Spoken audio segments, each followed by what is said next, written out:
Janice. Hi, Paul. Thanks. Hi, can you, yeah, okay. So, oh, I got to do this, sorry. Right,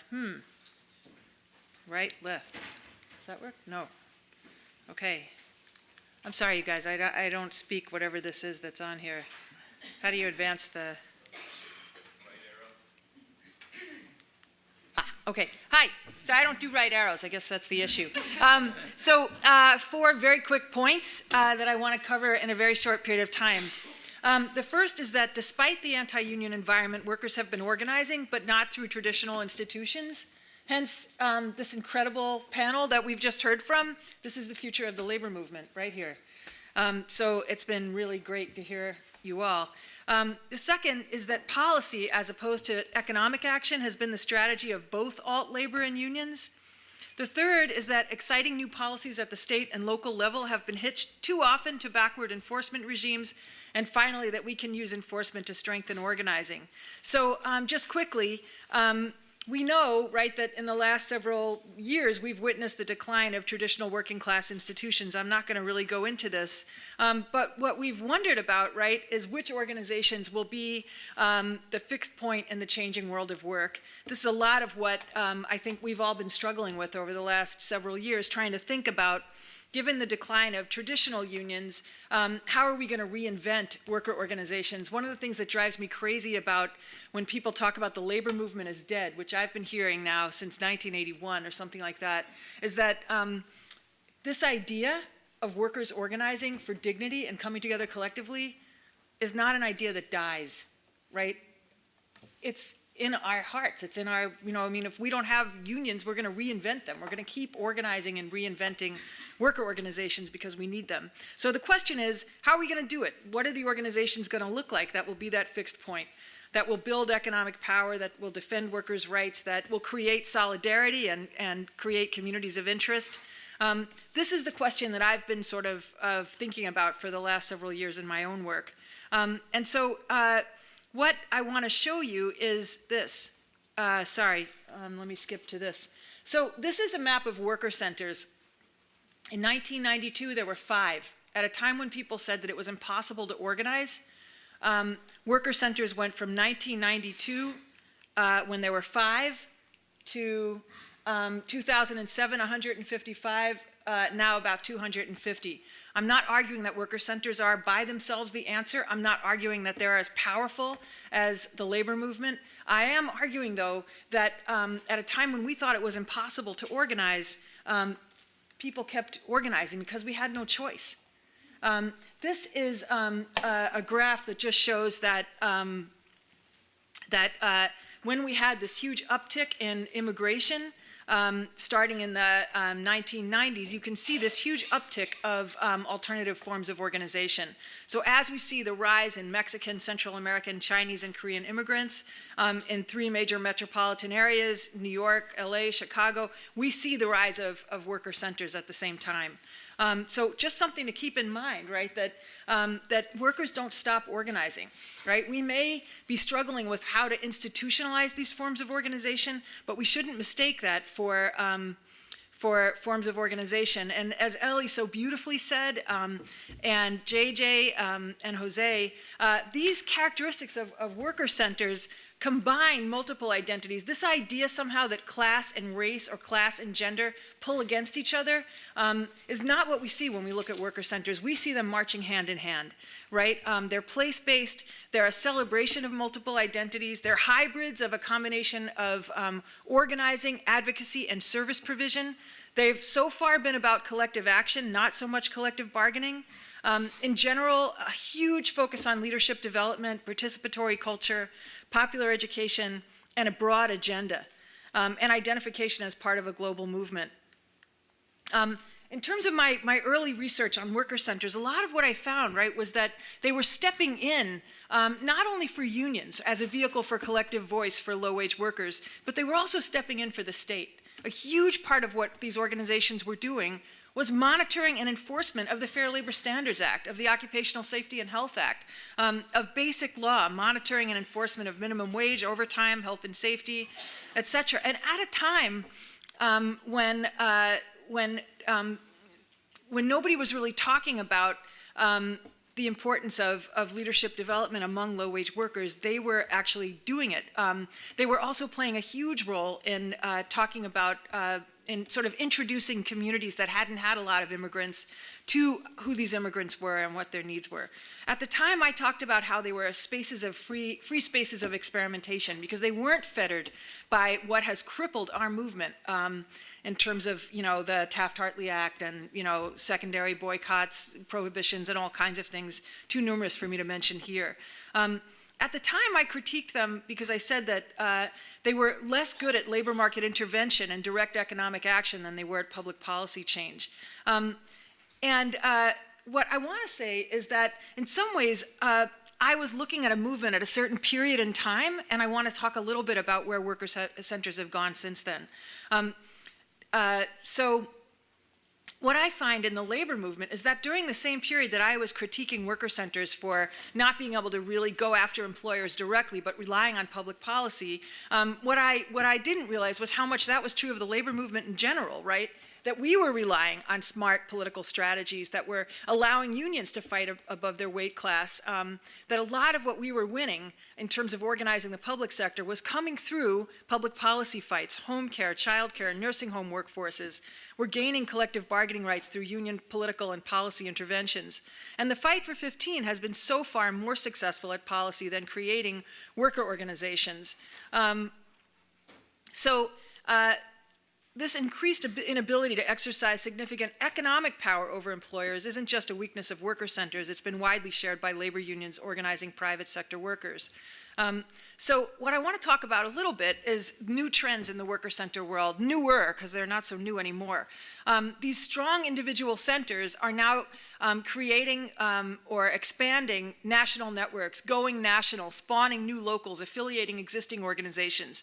The National Day Labor Organizing Network has a network of 60, 70 organizations at this point. The National Domestic Workers Alliance, we heard from Ellie, up to 60 affiliates. The Restaurant Organizing Committee, the National Guest Workers Alliance, the Coalition for Popular Democracy, the Black Worker Center Network just launched a national conference announcing that there are now 5 or 6 Black Worker Center networks.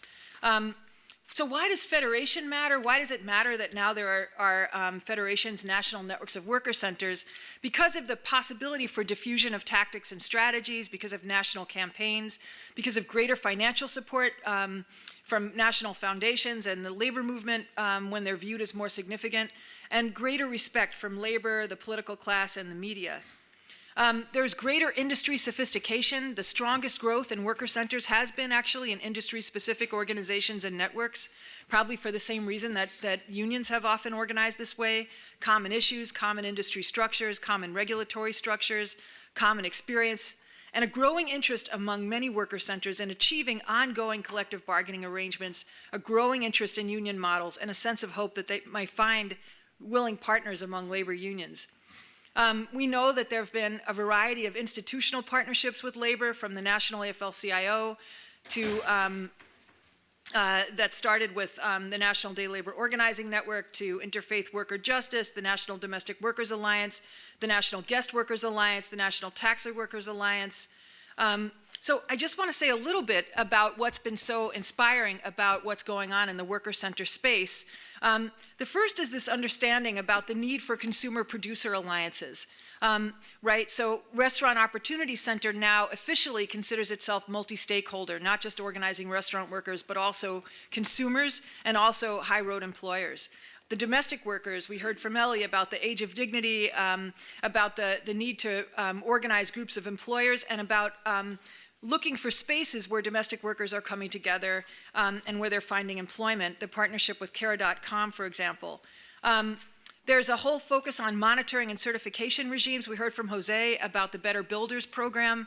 I hope people have been following the Wendy's boycott and the Coalition of Immokalee Workers, the Fair Food Standards Council, and the most recent victory by Seytoul and Target in Minneapolis, where the Worker Center in Minneapolis joined with SEIU and together have gotten the first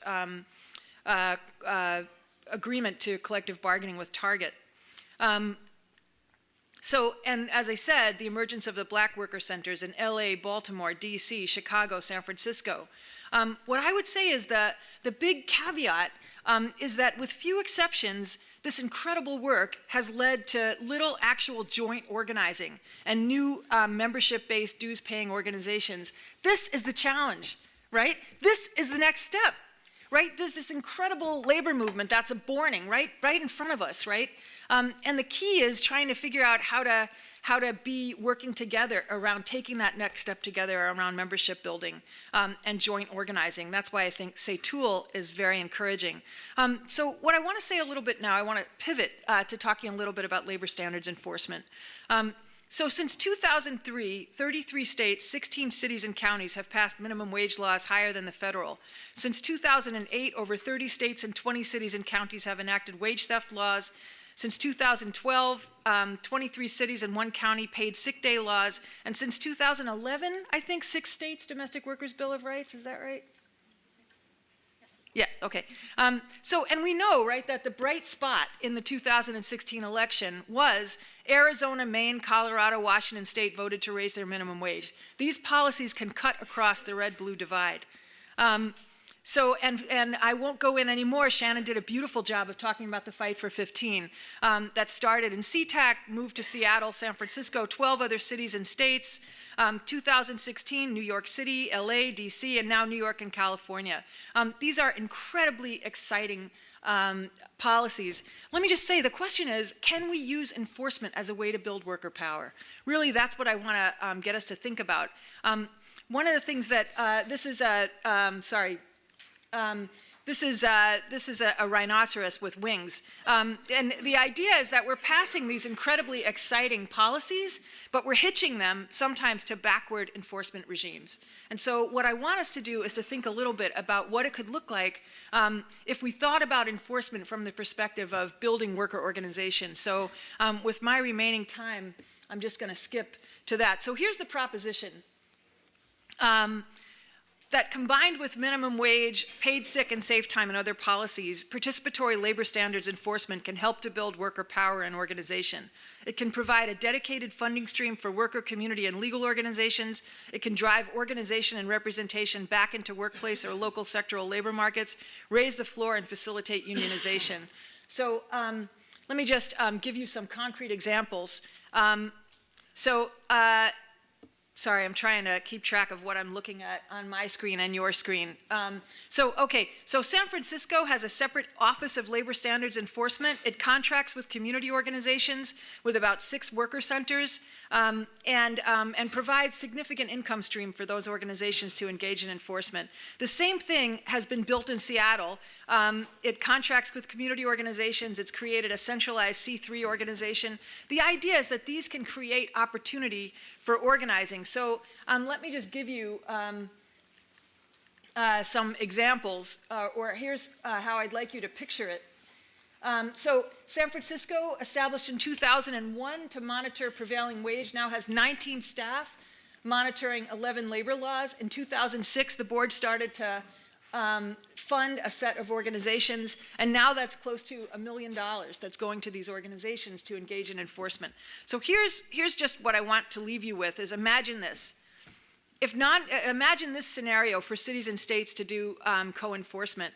If non-compliance gets above a certain threshold in a sector, we would connect licensing to wage and hour and health and safety compliance, require firms to register with the city or state and renew every year.